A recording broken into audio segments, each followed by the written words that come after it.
Well, we want to talk about all those spooky attractions because there are a number out there, so it's kind of hard to narrow down what to go check out with your loved ones. And we know the Piedmont Triad is full of so many fun activities this spooky season, some that have even received some national recognition. So if you are still looking for something to get you in the Halloween mood, which we are, we were talking about trying to find something on the calendar. Absolutely. Our next live guest has you covered. Thankfully, joining us now is Christy Bellis. Of course, she's the owner and founder of the Go-To Winston-Salem and the Go-To Greensboro. This is a platform that's in our area that highlights all of the cool things to do, from activities to restaurants, shopping, and so much more. We are so thankful that we have Christy. Good morning, how are you? Good, how are you guys? Fantastic. We're doing well, thank you. Talk to us about what's going on in Greensboro this festive season. Yes, so if you're into the spooky season, I personally get terrified. But if you love adventure, love jumping, love getting scared, there are two actually nationally recognized haunted houses in the Greensboro area. One is Spooky Woods, which is in Archdale, which is right outside of Greensboro, and the other one is Woods of Terror. And both of these are nationally recognized. They have multiple scenes and attractions. Now, since we are getting closer to Halloween, the lines are going to be very long to go into one of these. So be sure to plan ahead, check out their websites for a little sneak preview. They have some videos of some of their attractions and whether or not you can take on the amount of scariness that is going on. Oh, and Christy, I've heard of both of these, Spooky Woods and Woods of Terror. Have you been to either is one of my questions. And then also, which one is actually scarier for like maybe adults and which one's a little bit more family friendly? Great question. I have not been, as I said earlier, when like someone turns lights on in a room, I jump. So not your favorite holiday. Yes, so not my favorite holiday. I was actually looking on their social media pages and their websites, and I would say both are equally scary. I believe that Woods of Terror has a new attraction this year that is a separate add-on, which is very new this year, which people are raving about. So I think that's a new attraction that you can go to at the Woods of Terror if you've been going to these for many years.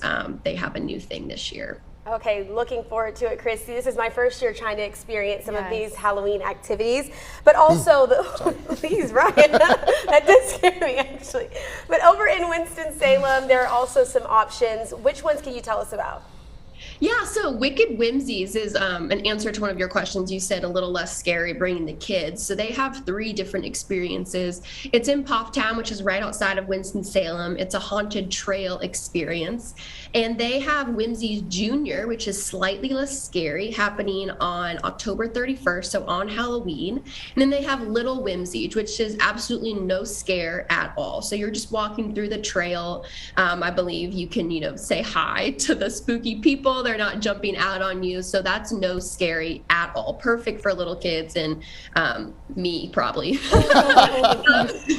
And that is happening on October 18th. So definitely check out Wicked Whimsies. And then another one coming to Winston-Salem is coming to the Winston-Salem Fairgrounds. So we know that the fair just ended, but the fun does not stop there at the fairgrounds. The holiday horror show is coming in a few weeks, next week. Wow, where is time going?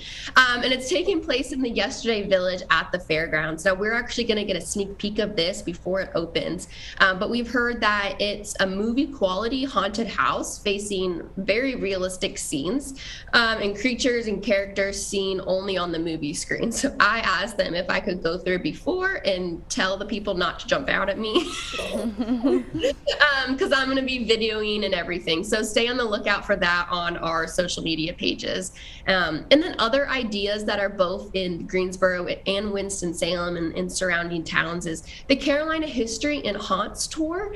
This is a candlelight historical ghost walking tour that is offered in Greensboro and Winston-Salem, and it tells stories about haunted houses that like actually haunted houses that they believe, have ghosts that are there. One of them, the stops in Winston-Salem, is actually at the Board Babe. That house is believed to be haunted. So you can hear about some of those stories there. This is more educational as opposed to things jumping out at you. And if you're into, corn mazes and kind of navigating your way like an escape room, you can actually do a corn maze in the dark with a flashlight, and those are offered at various farms. I think some of them are on your screen, so that's a little more. You can make it as spooky as you want. If you go with your family, you can scare your brother and sister, or you can just walk through with all the flashlights on if you want. Yeah, that sounds scary, a corn Yeah, maze at night. I don't like that. That no. sounds kind of like a nightmare.